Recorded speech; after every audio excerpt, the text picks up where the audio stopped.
Delhi police 3 लोगों को पूरे प्यार और सम्मान के साथ कड़कती ठंड में घसीट कर ले जा रही है। ये लोग ना आतंकी है, ना दंगाई, ना किसी राजनीतिक पार्टी के कार्यकर्ता। इनमें से एक है रेप सर्वाइवर, दूसरी उसकी मां और तीसरी एक सामाजिक कार्यकर्ता।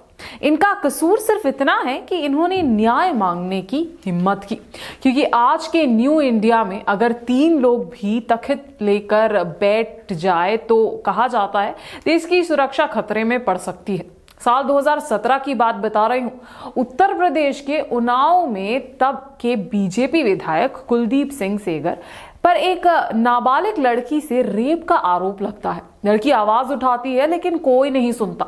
1 साल तक जब कोई कार्रवाई नहीं होती तो अप्रैल 2018 में वो लड़की मुख्यमंत्री आवास के सामने आत्मदाह की कोशिश करती है। इसके बाद देश हिलता है, लेकिन यही कहानी खत्म नहीं होती।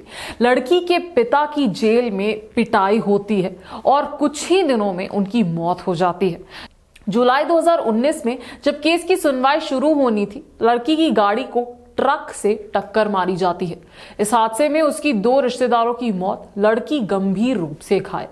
सीबीआई कहती है ये सब साजिशें किए गए हैं। आखिरकार सुप्रीम कोर्ट दखल देता है, केस दिल्ली ट्रांसफर होता है। दिल्ली 2019 में दिल्ली की ट्रायल कोर्ट सेंगर को पॉक्सो के तहत उम्र कैद की सजा सुनाती है। अब सवाल उठता है, जब सजा मिल चुकी थी तो 2025 में जमानत कैसे? दिल्ली हाई कोर्ट ने कहा सेंगर को पब्लिक सर्वेंट नहीं माना जा सकता, इसलिए वो पॉक्सो की एग्रीवेटेड कैटेगरी में नहीं आएगा।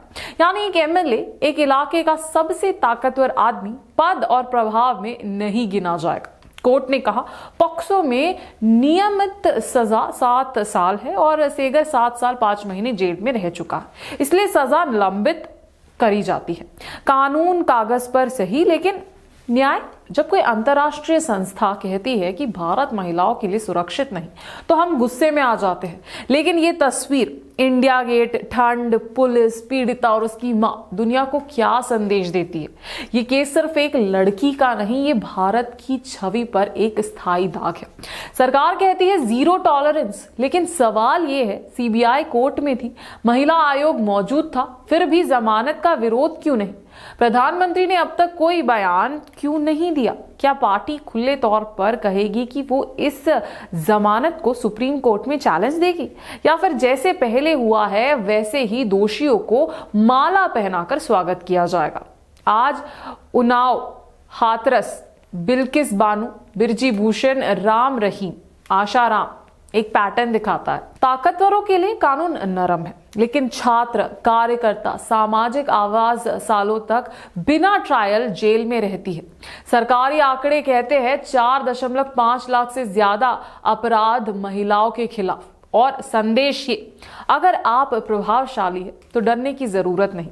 आज आप इसे देखकर इग्नोर कर सकते हैं, लेकिन कल अगर ये आपके घर तक पहुंच गया तो इग्नोर का मौका नहीं मिलेगा। न्याय अगर ताकतवरों के सामने झुक जाए तो अगली बारी आपकी भी हो सकती है।